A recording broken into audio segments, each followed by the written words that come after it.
কাছের এবং দূরের, দেশের এবং দেশের বাইরের যে যেখান থেকে আজকে আমাদের এই ভিডিওটি দেখতেছেন তাদের সবাইকে জানাচ্ছি আমি আমার অন্তরের অন্তঃস্থল থেকে শুভেচ্ছা এবং শুভকামনা। প্রিয় বন্ধুরা, আমি দিনাজপুরের মানুষ। আজকে আমরা দিনাজপুরের ঐতিহ্যবাহী সেই বড় মাঠের এশিয়া মহাদেশের মধ্যে সবচেয়ে বড় ঈদগাহ ময়দান নামে চিনি বা ঈদগাহ মাঠ নামে চিনি, সেখান থেকে আপনাদেরকে সরাসরি আমি চিকিৎসা বিষয়ক কিছু পরামর্শ বা কথা বলার জন্য আসছি।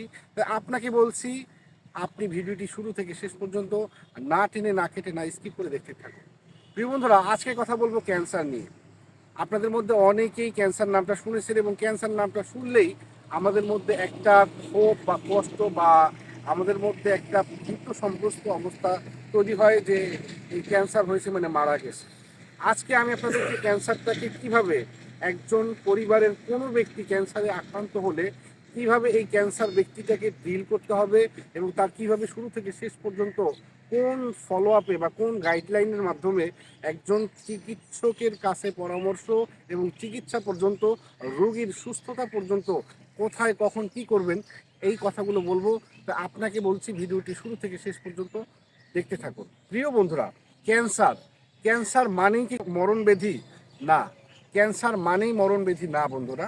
ক্যান্সার হচ্ছে অন্যান্য রোগের মতোই আরেকটা জটিল রোগ। তবে এটা অন্যান্য স্বাভাবিক ছোটোখাটো একই ডিজিজের মতো ছোটোখাটো ব্যাধি না, এটা আসলে একটা ক্রনিক বা একটা জটিল ব্যাধি। তো এই কমপ্লেক্স বা ক্রনিক ডিজিজে আক্রান্ত হলে প্রথমত আমরা যেটা করি, সেই ভুলটা আমি আপনাদেরকে সংশোধন করে দিচ্ছি।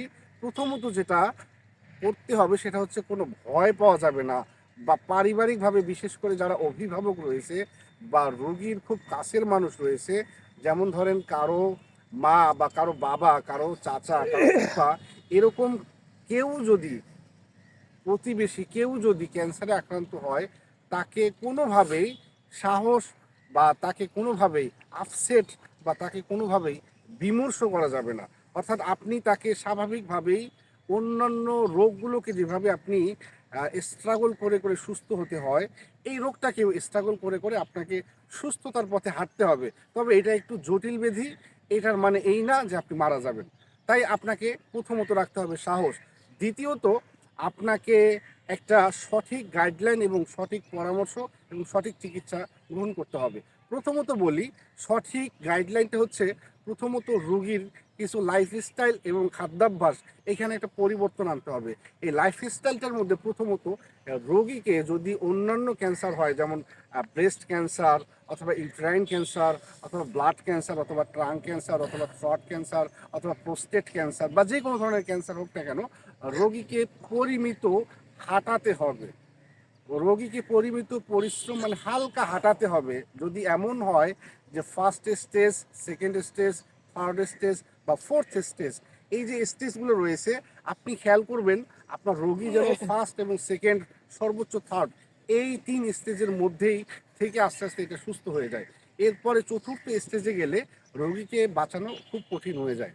তো প্রথমত যেটা বললাম সেটা হচ্ছে রোগীকে ডেইলি কিছু শারীরিক পরিশ্রম বা কায়িক পরিশ্রম করাতে হবে এবং ডেইলি কিছু হাঁটা চলাফেরা করতে হবে। এরপর খাদ্যাভ্যাসের মধ্যে আমি আল্লাহ প্রদত্ত দুইটা খাবারের কথা বলবো, যে খাবারটা খাওয়ার মাধ্যমে ক্যান্সার রোগীটা খুব দ্রুত রিকভার করবে। আর এই দুইটা খাবারের মধ্যে প্রথম খাবারটাই হচ্ছে লেবু। আপনাদের হাতের কাছে সবার পছন্দের বা সবার প্রিয় বা সবার কাছেই পাওয়া যায় এই লেবুই পারে আপনার শরীরের ক্যান্সারের সেলটা ধ্বংস করতে। লেবুর মধ্যে এত শক্তি রয়েছে বা এত এনার্জি রয়েছে যে লেবুর রস যে দেহে যায়, সেই দেহে ক্যান্সার সহজে বাসা বাঁধতে পারে না। শুধু আমি বলতেছি না, আপনি গুগলে সার্চ দিয়ে দেখেন, এই বিষয়ে অনেকগুলো চিকিৎসক একমত যে লেবু লেবুতে যে শক্তি রয়েছে তা ক্যান্সার সেল ধ্বংস করতে পারে। এরপরে কাঁচা হলুদ রয়েছে, এটাও ক্যান্সার সেল ধ্বংস করার জন্য খুব উপকারী। এবং এছাড়াও আপনি বাতাবি লেবু সেবন করাতে পারেন, তাহলেও একজন রোগী পুনরায় ক্যান্সার থেকে ফিরে আসতে পারে। এবং দুইটা খাবার বলবো, এই দুইটা খাবার আপনি রোগীকে কখনো দিবেন না। এর প্রথম খাবারটা হচ্ছে চিনি, অর্থাৎ অ্যাভয়েড সুগার। আপনি রুগীকে কখনোই সুগার এবং অতিরিক্ত কার্বোহাইড্রেট এটা আপনি দিবেন না। এরপরে হচ্ছে তেল চর্বি ভাজা পড়া, এই খাবারগুলো থেকেও একটা রোগীকে আপনি অ্যাভয়েড করবেন। এখন বলি হোমিওপ্যাথিতে কোন কোন ঔষধগুলো রয়েছে বা কোন চিকিৎসকের কাছে আপনি গেলে আপনি ক্যান্সার রোগীটা খুব সহজেই সুস্থতা লাভ করা সম্ভব। বন্ধুরা, যে ডাক্তার দেখবেন হোমিওপ্যাথিতে ক্যান্সার সম্পর্কে ভালো জানে বুঝে, আপনি তার কাছেই চিকিৎসা নেন। আমি আমাদের দীর্ঘ অভিজ্ঞতা থেকে আমরা অনেকগুলো ক্যান্সার রোগী এবং রোগ নিয়ে স্টাডি করে দেখেছি যে এই ক্যান্সার রোগটা ফার্স্ট স্টেজ এবং সেকেন্ড স্টেজ এবং সর্বোচ্চ থার্ড স্টেজ থাকলে এই রোগীটাকে রিকভার করা আমাদের জন্য সহজ হয়। তো হোমিওপ্যাথিতে অনেকগুলো ঔষধ রয়েছে, তার মধ্যে কমন ঔষধটা হচ্ছে কার্সিনোসিন।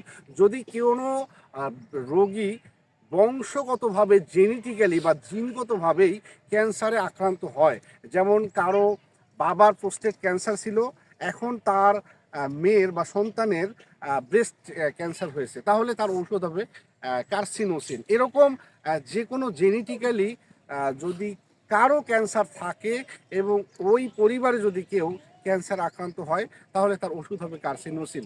এছাড়াও রয়েছে ফাইটোলাকা রয়েছে, এছাড়াও বেলাডোনা রয়েছে, এছাড়াও থুজা রয়েছে, মেডোরিনাম রয়েছে। এই ওষুধগুলো অবশ্যই একজন ভালো হোমিওপ্যাথি ফিজিশিয়ানের নিকট পরামর্শ নিয়ে গ্রহণ করতে হবে। তো প্রিয় বন্ধুরা, অবশ্যই স্ক্রিনে দেওয়া নাম্বারে আমাদেরকে জানাবেন এবং আপনার যে কোনো সমস্যা আমাদেরকে কমেন্টে জানাবেন। ভালো থাকুন, সুস্থ থাকুন। দেখা হবে অন্য কোনো ভিডিওতে নতুন কোনো বিষয় নিয়ে। ততক্ষণ নিজের যত্ন নিন। আল্লাহ হাফেজ।